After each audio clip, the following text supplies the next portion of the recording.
connectez-vous. On va faire sortir les grands dossiers.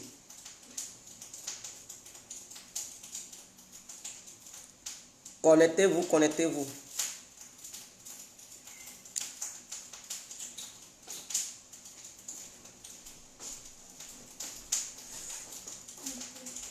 Connectez-vous. Partagez le direct, cassez les papous. Partagez le direct, c'est très important. Invitez vos amis, vos collègues, voilà, vos familles. Partagez ça dans les inbox, dans les groupes. Peu importe, là où vous pouvez partager ça, nous allons casser les vrais papous. C'est très important. Donc, lui qui ne sera pas en direct, mon frère, tu vas rater le film.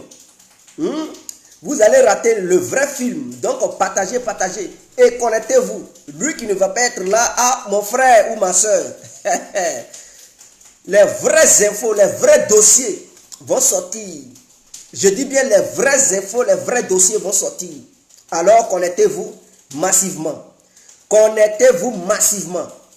Connectez-vous massivement. C'est très important. Les vrais dossiers sont en cours. Djé complet va casser la baraque. Il va faire sortir les dossiers cachés.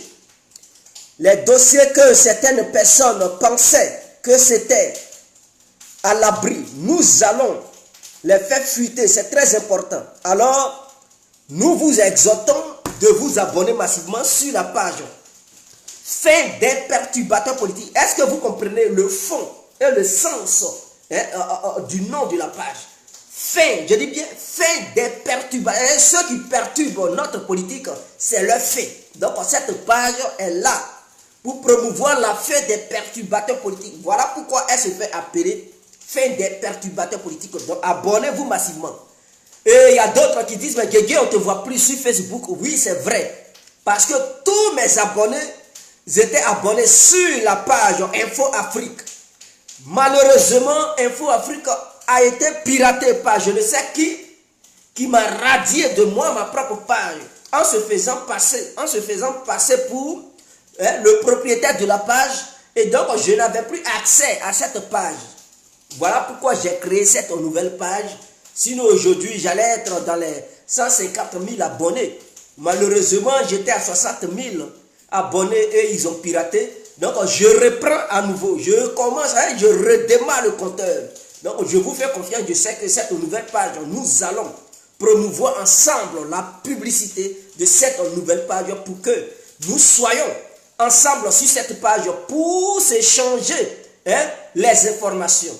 Alors, pour tous ceux qui disposent d'informations capitales, n'oubliez pas, Guégué est là, il va les décortiquer. N'oubliez pas de transmettre ces infos à Guégué compris. C'est pour ça que nous sommes là. Et donc, nous allons travailler en concomitance pour que ensemble nous puissions partager les infos pour permettre à chacun de nous d'avoir au moins une information qui concerne sa nation, la belle Côte d'Ivoire.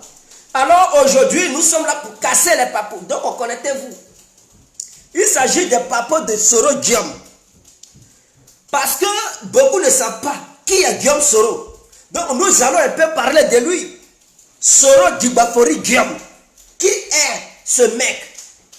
D'autres pensent que c'est parce que Alassane Ouattara s'est déclaré candidat pour la première mandature de la 3e République et que d'autres se sont révoltés. Je parle de certains hommes politiques. Ils se sont révoltés, y compris Soro Guillaume, que le gouvernement ivoirien veut la peau de Soro Guillaume, ou d'autres pensent que c'est parce que Soro Guillaume s'est proclamé candidat depuis l'extérieur de la Côte d'Ivoire, c'est-à-dire sur les terres européennes, que le gouvernement a commencé à tracasser, a commencé à pourchasser Soro Guillaume. Écoutez-moi, c'est du mensonge. Ce n'est pas le fait de voir Soro Guillaume se déclarer candidat que le gouvernement ivoirien a décidé de le traquer, que le gouvernement ivoirien a décidé de le pourchasser. Soro Guillaume, sous le règne d'Alassane Ouattara, a préparé 3 coups d'État différents. Et ces 3 coups d'État ont été un échec total. Il faudrait que je répète. Soro Guillaume, sous le règne d'Alassane Ouattara, a voulu renverser le pouvoir d'Alassane Ouattara en 3 reprises. Et je vais vous dire quel mois et quel mois. Il faudrait que les gens le sachent. Soro Diom, il avait prévu de neutraliser Alassane Ouattara avec ses compagnons d'hier, c'est-à-dire les anciens chefs rebelles. Mais parmi ses compagnons, il y a d'autres qui s'opposent au plan de Soro Diom envers le gouvernement ivoirien. J'explique, je me répète, pour que les gens puissent bel et bien écouter. Je dis bien, Soro Diom avait prévu de faire un coup d'État dans l'année 2019. Et je vais dire les mois. Les mois dans lesquels Soro Diom a raté ces 3 coups d'État préparés. Mais il y a encore un plan qu'il prépare au nord. Nous allons démanteler ça le plus tôt possible. Mais je ne vais pas toucher encore ce côté du nord en ce moment. Mais nous allons traiter les dossiers du passé de Guillaume Soro pour éclairer les gens. Et qui est Guillaume Soro? Donc Guillaume Soro a tenté 3 coups d'État différents en 2019. Dans le mois de juillet 2019. Dans le mois de novembre 2019. Et le dernier coup d'État qu'il avait préparé, c'est lorsqu'il avait pris son vol pour aller au Ghana et revenir en Europe. C'était le 3e coup d'État. Mais je vais vous expliquer comment ça s'est passé. Soro Diom, voici quelqu'un qui était en exil ici, qui était en Europe. Il n'était pas en exil, il était dans le but de venir, soit il dit il partait au Congo pour saluer son ami. Donc il n'a pas été pourchassé du pays. Et du Congo, il s'est retrouvé en Europe. Pourtant, quand il est venu en Europe, il était venu pour chercher des soutiens pour pouvoir renverser Alassane Ouattara. C'était ça son plan.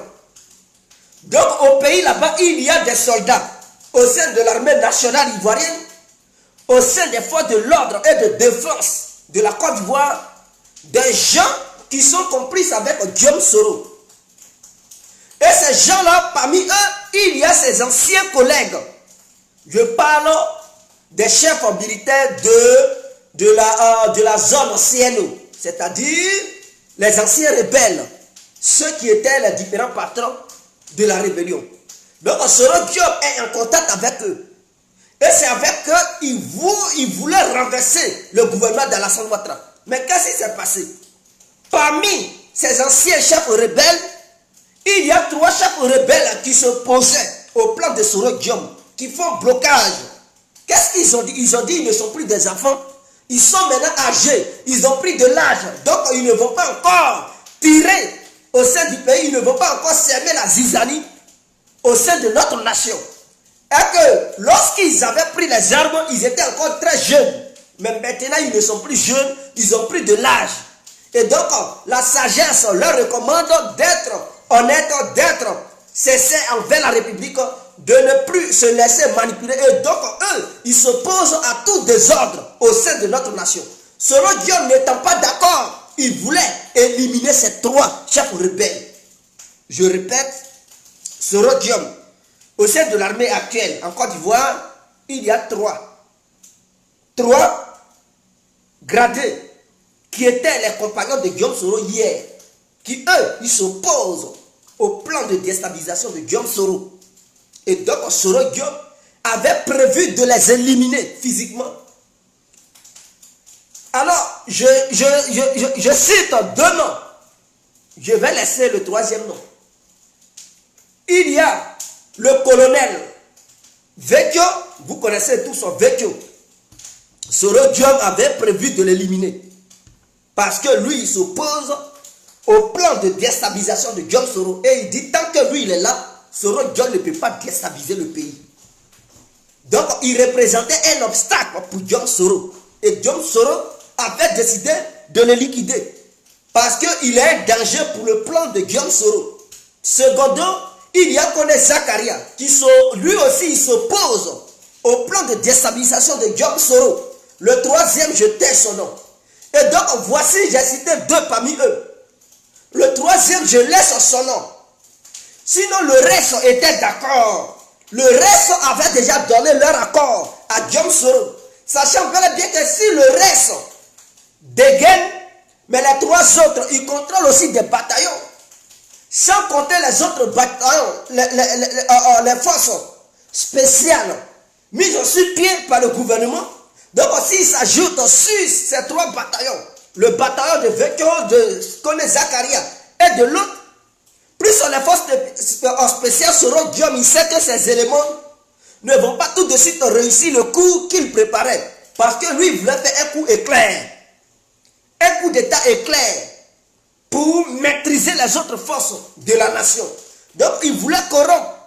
Il voulait que tous les anciens chefs de guerre acceptent et dégainent au même moment pour renverser Alassane Ouattara pour que lui, Soro Guillaume, il puisse aller en Côte d'Ivoire pour qu'on puisse l'acclamer.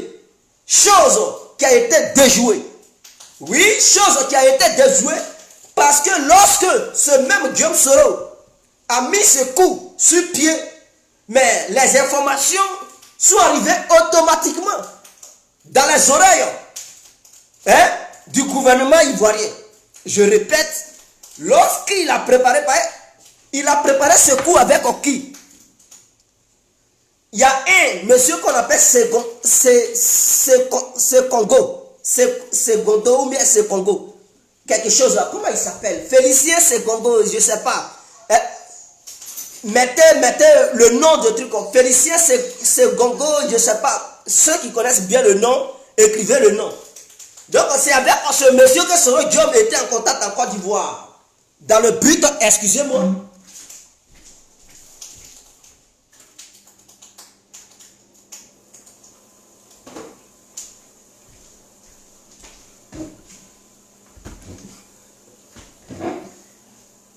J'espère que quelqu'un a écrit le nom.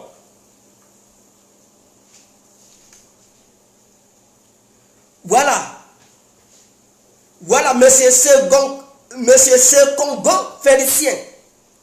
Monsieur Secongo Félicien était en contact avec Guillaume Soro. Est-ce que vous comprenez? Il était en contact avec Guillaume Soro dans le but de déstabiliser le pays. Et donc, suite à son appel, et tout dans le but d'éliminer d'abord les chefs rebelles, parce qu'il voulait d'abord éliminer les chefs rebelles avant d'exécuter son coup d'État. Une fois ces 3 chefs anciens rebelles éliminés, il sait que le boulevard est libre. Et donc, à partir de ce moment-là, il allait frapper. Voilà, Félicien Secongo, exactement. Félicien Secongo. Donc, c'est avec lui il était en contact dans le but de déstabiliser la nation. Et lorsque les informations ont été retransmises aux autorités ivoiriennes, ils ont neutralisé ce plan de Guillaume Soro. Et les concernés, c'est-à-dire les anciens chefs militaires qui devraient éliminer, eux aussi ils ont été informés. Soro Guillaume a piqué une colère noire parce qu'il voyait son plan déjoué. Il n'a pas su comment les autorités ivoiriennes ont découvert que lui, Soro Guillaume, il préparait un coup d'État. En ce moment-là, le gouvernement ivoirien était déjà au courant. C'était en juillet 2019. Ça s'est passé en juillet 2019. Donc, Soro Guillaume, étant informé, il ne pouvait plus retourner en Côte d'Ivoire. Voilà pourquoi il tournait en Europe ici. Il ne pouvait plus se retourner en Côte d'Ivoire. Alors, ce dernier se précipita pour déclarer qu'il est candidat aux élections présidentielles de Côte d'Ivoire. Parce qu'il savait que suite à cette découverte, un mandat d'arrêt chaud allait être préparé par Abdou Richard. Alors, pour brouiller la piste et convaincre l'Union européenne, Guillaume Soro, il dit non, lui il est candidat. Et donc, il utilise cette posture d'homme politique qui serait candidat aux élections présidentielles de 2020. Et donc, si jamais les autorités ivoiriennes lui lancent un mandat d'arrêt, c'est parce que les autorités ivoiriennes sont inquiètes de sa candidature. Voilà pourquoi elle lui lance un mandat d'arrêt en utilisant une histoire de coup d'État. Donc, c'est pour l'éliminer, c'est pour l'écarter. Et c'est cet argument que Soro Guillaume a mis au devant hein, de son argumentaire, pour pouvoir convaincre les uns et les autres. Et beaucoup ont cru en lui. Beaucoup ont cru que Soro Diom disait la vérité. Beaucoup ont cru que Soro Diom était dans la vérité. Or, c'était du mensonge. Le second coup d'État, c'était en novembre 2019. Ça a été encore déjoué. Et le dernier, je pense que c'était en décembre, si je me souviens, où il a pris l'avion dans le but d'aller en Côte d'Ivoire. Mais c'était un coup d'État qui était en cours. Parce que les Ivoiriens ne savaient pas. Je vais expliquer le film. Comment le film devrait se dérouler. Je m'explique. Soro Diom, en vérité, l'avion ne partait pas directement en Côte d'Ivoire. Non, ce n'est pas ce qui avait été prévu. Parce que beaucoup vous ont fait croire que l'avion partait en Côte d'Ivoire. C'est du mensonge. Cet avion ne partait pas en Côte d'Ivoire. C'est une mise en scène. C'est une affaire montée de toutes parts. De toutes parts plutôt. Donc, qu'est-ce qui était préparé? Soro Diom, il sait qu'il ne pouvait pas éliminer les chefs de guerre, les anciens chefs militaires. Alors, il a décidé de s'appuyer sur les autres qui étaient prêts pour lui. Ce jour-là, les députés de Diom Soro, ils étaient prêts et ils sont allés au siège de la RACI ou de GPS pour tenir un discours dans le but de préparer les esprits des Ivoiriens. Eux, ils savaient que ce jour-là, un coup d'État allait se produire. Et donc Soro Diom était en cours, c'est-à-dire il était en route. Avant son arrivée en Côte d'Ivoire, Ouattara devrait tomber. Et Soro Diom allait venir comme le sauveur des Ivoiriens pour tenir un discours, pour dire il faut une transition pour la paix, pour organiser une nouvelle élection. Donc Soro Diom allait être le président de la transition. Voilà ce qui avait été prévu. Donc, quand les autorités ivoiriennes ont su que si Soro Diom descend au Ghana parce que l'avion était destiné pour le Ghana, il faudrait que les gens sachent ce qui s'est passé ce jour-là. L'avion n'était pas destiné au tarmac de l'aéroport Félix Houphouët-Boigny de la Côte d'Ivoire, jamais. C'était destiné au Ghana. Et du Ghana, Soro Diom allait descendre pour prendre un véhicule et passer par la voie terrestre pour rentrer en Côte d'Ivoire. C'est ce qui avait été prévu. Est-ce que vous comprenez? C'est ce qui avait été prévu. Donc avant son arrivée en Côte d'Ivoire, les hostilités devraient commencer. Donc ces gars qu'il avait en Côte d'Ivoire, eux, ils devraient lancer l'offensive pour arrêter Alassane Ouattara pendant qu'il travaille. Parce que chaque jour, le président part travailler. Est-ce que vous comprenez? Le président part travailler. Or, vous savez que l'état-major de l'armée de Côte d'Ivoire se trouve entre Plateau et Adjamé. Au sein de l'état-major de la Côte d'Ivoire se trouvent des infiltrés. Au sein de la garde républicaine qui se trouve tout juste à, comment on appelle ça, à Trècheville. C'est ça, non? Trècheville, c'est pas loin du plateau. Donc ce sont les ponts qui séparent. Donc ils allaient contrôler les opérations. C'est le chef d'état-major de l'armée, plus la garde républicaine, ils allaient commencer leurs hostilités au même moment. Donc Alassane n'allait pas avoir le temps de fuir le palais présidentiel. Ils allaient le coincer, l'arrêter ou l'abattre. Pour que Soro Diom, une fois le président arrêté, les autres ne vont plus résister. Ils vont tout de suite baisser la garde et commencer à parler de négociations. Il ne faut pas faire du mal au président, ou bien le président tente. Soro Diom, pendant ce temps, il y a une équipe qui devrait l'attendre à la frontière ghanéenne pour aller l'accueillir et le protéger jusqu'à le faire entrer au sein d'Abidjan. Une fois Abidjan, il tenait un communiqué, une déclaration pour dire le coup d'État qui s'est passé, écoutez, l'heure n'est plus aux armes, il faut déposer les armes parce que le président de la République, Alassane Ouattara, n'est plus président, il est tombé et donc il faut maintenant penser à la stabilité du pays et tenir un discours de paix pour faire croire aux Ivoiriens que c'est lui, Soro Diom, qui apporte la paix aux Ivoiriens. Et donc il allait maintenant faire la transition et organiser une élection où lui-même il allait truquer ces mêmes élections pour gagner pour que Louis Soro il soit président de la République de Côte d'Ivoire. Voilà ce qui était prévu. Donc ce coup a été déjoué. Quand le gouvernement ivoirien a su ça, il a commencé à arrêter les députés et certains militaires qui étaient impliqués. Mais il ne pouvait pas s'apprendre aux chefs militaires qui étaient impliqués dans les opérations. Voilà comment Ahmed Bakayoko les a convoqués immédiatement pour leur donner des conseils de quitter sur ce chemin-là.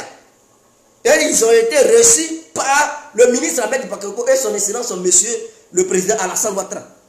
Alassane Ouattara les a convoqués par le biais d'Ahmed Bakayoko. Et ils ont croisé le président plus Ahmed Bakayoko. Ils ont causé en privé et après ils sont ressortis. Cela les a calmés. Cela les a calmés. Donc Osoro Guillaume, lorsqu'il arrivait au Ghana, avant son arrivée, le gouvernement ivoirien avait déjà appelé les autorités ghanéennes pour dire ne le laissez pas rentrer. Faut pas, il va descendre de l'avion, faut pas, il va rentrer. Parce qu'il dit laissez-moi, je vais prendre voiture. C'était ça son plan. Parce qu'en route, il allait appeler ses éléments en Côte d'Ivoire pour dire écoutez, commencez parce que je suis en route. Quand le gouvernement ivoirien a su ça, voilà comment ils ont arrêté son frère pour intimider Soro Guillaume. Parce que son frère était impliqué aussi dans le coup. Ils ont arrêté les Alain Lobogno, les Soutoussou, les Soro Kanigui et consorts, ainsi que d'autres bandes qui étaient impliquées. On les a arrêtés eux tous. Et le gouvernement ghanéen a communiqué avec le gouvernement ivoirien pour dire, le gouvernement ivoirien a dit au gouvernement ghanéen, Soro Guillaume arrive là-bas, ne le laissez pas.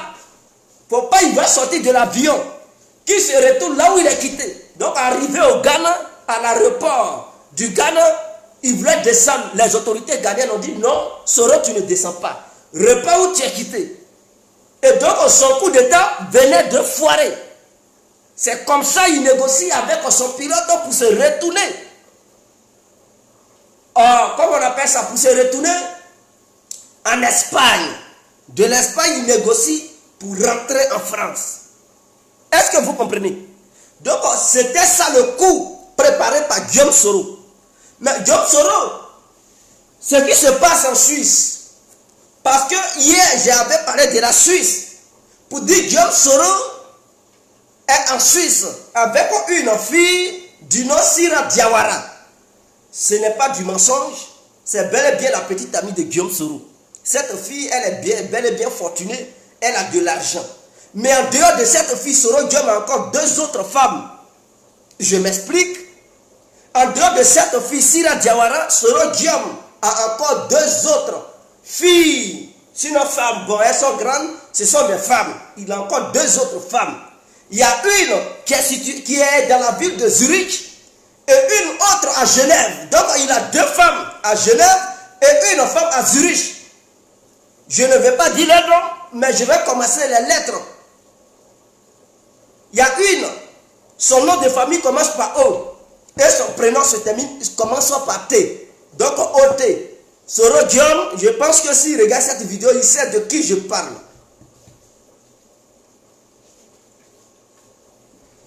Et il y a une, son nom commence par E.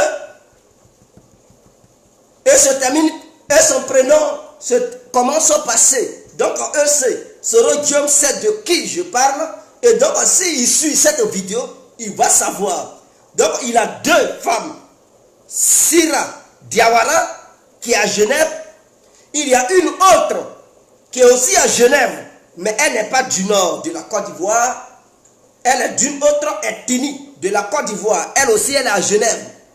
Maintenant, celle qui est à Zurich, elle est d'une ethnie du nord de la Côte d'Ivoire. Elle vit à Zurich. Elle a la nationalité suisse. Mais celle qui est à Genève n'a pas la nationalité suisse. En dehors de Sira Diawara. Sira Diawara, elle, oui. Mais la deuxième qui est à Genève, elle n'a pas la nationalité suisse. Et la troisième qui est à Zurich, elle a la nationalité suisse. Donc je pense que Sira Diawara est malienne. Et elle a la nationalité suisse. Celle qui est encore à Genève, elle est ivoirienne.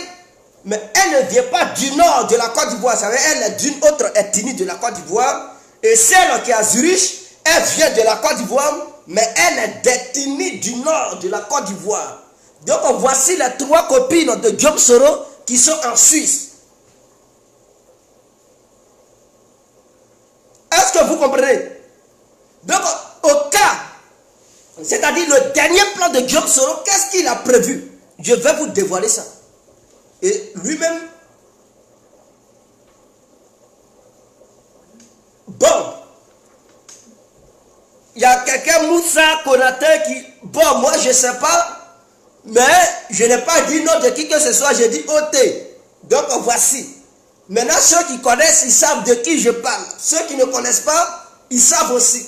Alors, j'ai déjà dit par quoi ça commence, par quoi, voilà, c'est quelle lettre leur nom commence et par quelle lettre leur prénom commence aussi. Donc, j'ai dit, donc je ne voulais pas dire tous leurs noms. Voilà. Donc, Soro Guillaume, s'il suit ce direct, il sait de qui je parle et il sait que les informations que Guégué donne en ce moment sont des vraies informations avérées et fiables.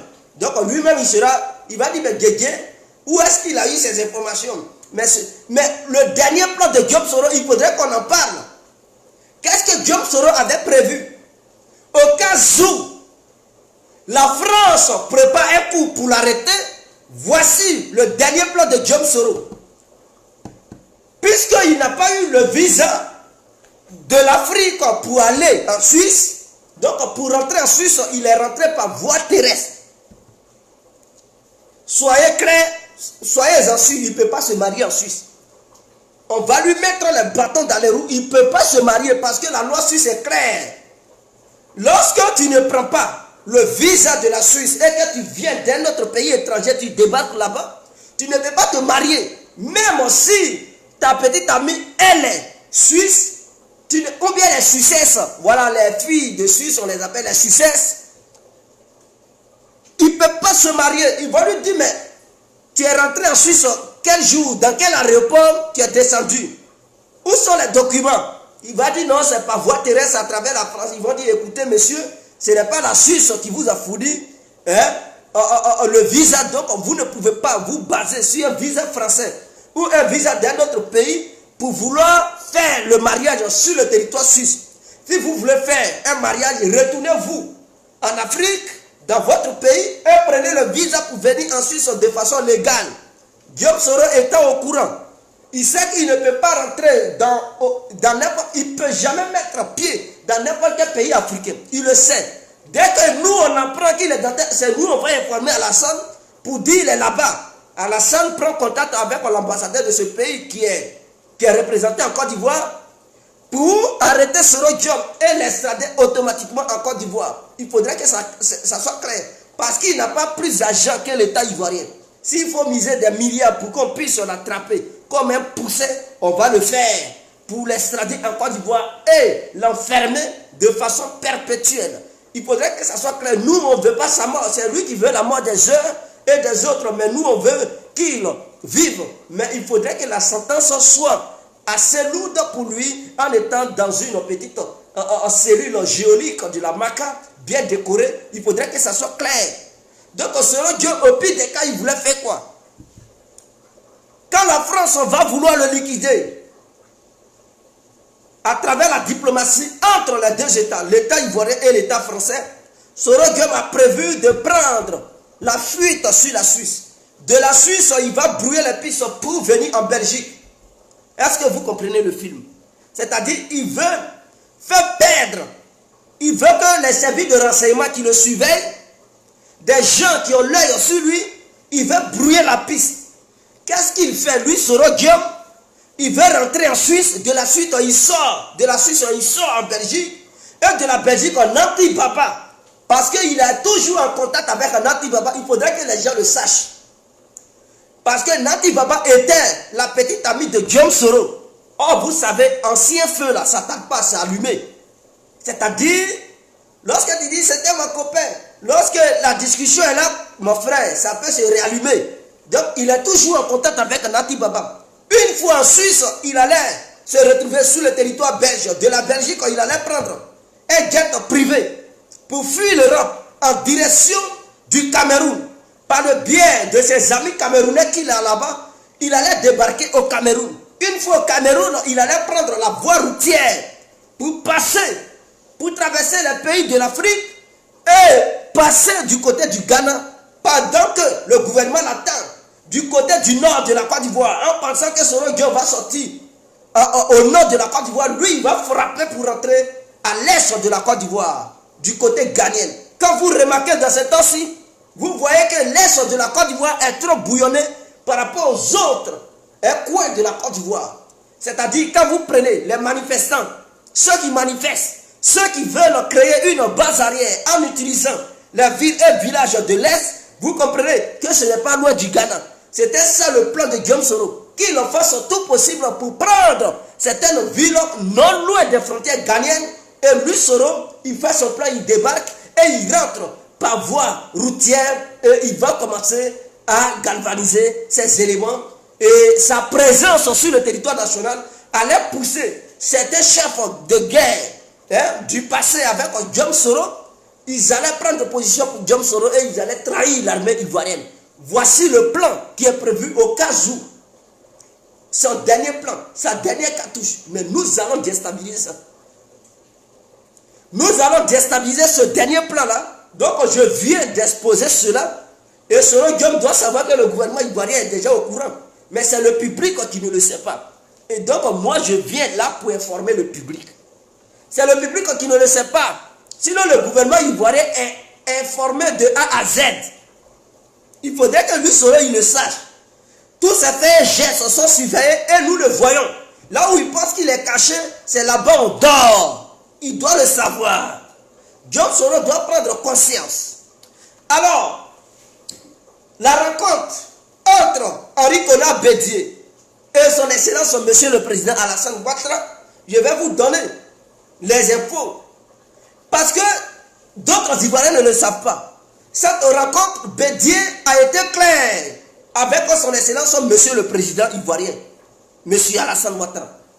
Bédié, lors de cette rencontre, parce que je vous parle en tant que quelqu'un qui a des sources sûres, je dis bien en tant que quelqu'un qui a des sources sûres, quand Bédié est allé négocier avec le président Alassane, le président Alassane a été clair envers Bédié.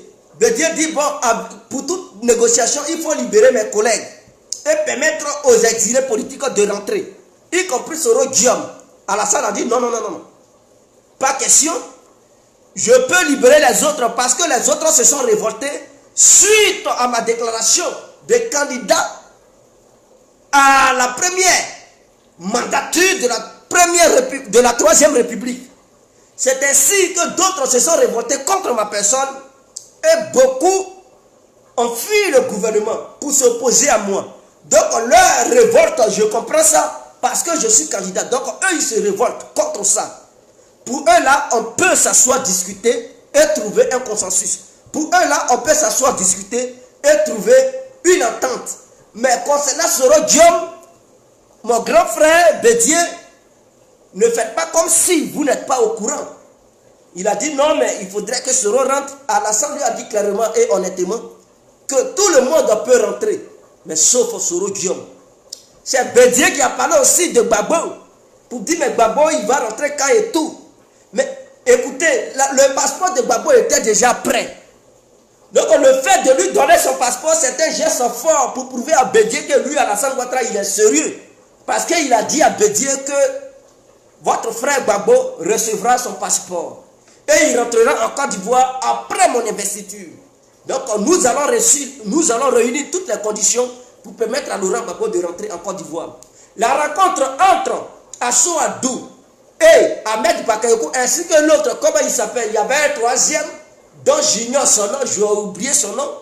Ils étaient partis parler du retour de Gbagbo. Les conditions en fait pour le retour de Laurent Gbagbo. Parce que beaucoup d'internautes ne le savent pas, les gars là, ils sont dans la crise. Ils ont trahi. Non, ils ont croisé le ministre Ahmed Bakayoko pour parler des conditions et du retour de l'ancien président, M. Laurent Gbagbo. Est-ce que vous comprenez? Donc c'est de ça qu'il s'agit. Si vous n'avez pas les infos, venez vous renseigner auprès de nous, on va vous fournir les vraies informations. Et après ces négociations, vous voyez, mais écoutez, Gbagbo a reçu son passeport diplomatique. Après avoir reçu le passeport diplomatique, il lui reste maintenant son retour. Mais le retour viendra lorsque le président sera investi. Et donc, écoutez, en 2020, Laurent Gbagbo sera en Côte d'Ivoire. En décembre 2020, je vous donne les infos. Il faudrait que ça soit clair. Et donc, l'investiture se passe en décembre. Donc, après l'investiture du président, monsieur, l'ex-président ivoirien, son excellence, monsieur Laurent Gbagbo, reviendra en Côte d'Ivoire au nom de la paix. Bédié n'aura rien, ses collègues seront libérés, mais Soro Guillaume sera toujours en exil. Et ce qui est truc pour convaincre Henri Konan Bédié, voilà, Djedje Danon, ouais, Danon Djedje, oui. Oui, Danon Djedje, oui, exactement. Danon Djedje et Assou Adou. Danon Djedje et Assou Adou, ce sont eux qui sont allés croiser Ahmed Bakayoko pour parler du retour de Laurent Gbagbo. Parce que beaucoup se disent aussi bien activistes, ils sont pour Gbagbo, ils connaissent, ils ne sont même pas informés et ils accusent parce qu'il faut accuser. Non, à un moment donné, il faut aller à la paix. Et donc des gens qui se lèvent hier, qui étaient des radicaux et aujourd'hui qui se lèvent pour parler de la paix, pour discuter de la paix, vous devez être au moins fiers et être heureux pour cette initiative. Vous ne devez pas être jusqu'à des démons de Satan pour vous opposer à cela. Et donc, le président, son excellence, M. Alassane Ouattara, a fait sortir les audios pour remettre ça à Bédié. Pour dire, c'est pas parce que Soro Guillaume est candidat que nous nous opposons à lui. Mais c'est parce que Soro Guillaume, avant même la déclaration du président Alassane, qu'il est candidat aux élections présidentielles, Soro Guillaume avait déjà tenté des coups d'État. Et donc, M. Henri Konan Bédié, grand frère, voici les écoutes téléphoniques. Et il a remis ça à Bédié. Pour que Bédié lui-même, il puisse écouter et voir si le gouvernement ivoirien ment ou si c'est Soro Guillaume qui est dans la manipulation. Donc, Soro Guillaume, vous devez savoir que vos dossiers sont dans les mains du président Bédié. Donc, quand il est parti, il avait voulu négocier pour vous. Mais quand on lui a montré les dossiers, il a décidé de ne plus parler de vous. Est-ce que dans ce temps-ci, vous ne l'avez pas appelé, mais Bédié ne veut plus décrocher vos appels parce qu'il sait que vous êtes un danger pour la paix en Côte d'Ivoire, vous êtes un danger pour l'opposition en Côte d'Ivoire et vous êtes un danger pour le gouvernement en Côte d'Ivoire. En ce moment-là, Bédié a compris. Il ne veut plus coopérer avec vous, il ne veut plus négocier avec vous. Il vous met hors d'état de nuit et à partir d'aujourd'hui, Bédié a décidé de parler avec les autres opposants. Et le EPI, la branche de Gbagbo représentée par les Assou Adou et Danon Djedje, ainsi que les Amotano et consorts, ils vont causer. La poursuite contre Mabri Tokeus sera levée. Mais Soro Guillaume, pour vous, sera toujours maintenu parce que vous êtes un coup d'étaïste. Vous aviez prévu d'éliminer la vie directe du président Alassane Ouattara. Et les écoutes sont là. Vous aviez prévu d'éliminer certains chefs rebelles qui étaient votre ami hier. Mais ceux-là, ils ne vont pas vous laisser. Soro Guillaume, vous-même, vous savez que même si on vous demande de rentrer, vous n'allez pas rentrer parce que vous savez que tous ceux que vous aviez voulu exécuter, mais écoutez, si vous les avez ratés la nuit, eux, la journée, ils ne vont pas vous rater. Le derby est là. Le derby est le foufou couché là. Vous allez manger ça. Donc vous êtes informés, vous êtes au courant. Voilà pourquoi même si aujourd'hui le président Alassane décide de lever toute poursuite en utilisant l'article 65, l'article 66 de la Constitution, vous allez refuser de rentrer en Côte d'Ivoire. Vous savez que vous avez voulu exécuter beaucoup de personnes, d'autres qui sont au sein de l'armée et tout, ainsi que certains civils. Moussa Koulibaly, il me demande de parler d'Afi. Non, Afi, écoutez, si je n'ai pas d'informations sur La personne, je ne peux rien inventer. Ce que je dis, ce sont des informations dont je dispose. Si je ne dispose pas d'informations sur une personnalité ou un individu quelconque, je ne peux pas venir exposer l'individu en inventant des histoires abdominales debout. Donc pour Afi, je n'ai pas d'informations sur lui, mais je sais que Bédié, quand il est parti, il a parlé d'Afi, Soro, les Gikawe et tout. Alassane a accepté de parler avec Bédié à travers, de parler avec Bédié et trouver un consensus sur le cas d'Afi, Gikawe, Amontano et les autres. Non, je dis Amontano n'est pas touché, mais les Assouadou ainsi que Mabritoakeuse. Mais il a dit au président Bédié de laisser le problème de Soro. Et que Soro ne peut pas rentrer en Côte d'Ivoire, il sera arrêté et jeté en prison. Il lui a montré toutes les preuves. Bédié a été convaincu.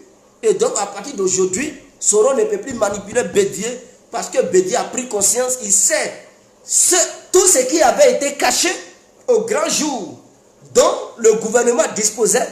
Le gouvernement a donné ça à Bédié pour que lui aussi, il prenne. C'est-à-dire même tout ce que Soro Guillaume avait préparé comme contre les Bédié et tout, il a remis tous les dossiers à Bédié. Comme ça, lui-même, il va écouter. Ce que Soro Guillaume préparait contre lui, il va dire, putain, il va dire, Guillaume, donc petit, non, il préparait un truc comme maman. À partir de ce moment-là, Bédié va rentrer en conflit avec Soro Guillaume, il ne va plus écouter Guillaume Soro. D'ailleurs, j'ai appris que le Bédié ne veut plus traiter avec lui. Il ne veut plus traiter avec lui. Donc, il est isolé politiquement parlant, il est mort. Blaise et Gbagbo vont rentrer en décembre. Et Soro, il sera seul en exil ici. Et les autres exilés qui sont au Ghana, ainsi que les autres qui sont en Europe. Non, Afi n'est pas encore libre. Afi n'est pas encore libre. Mais écoutez, Afi n'est pas libre, les Gikaouis ne sont pas encore libres. Mais c'est un levier pour pouvoir bien négocier un Bédié.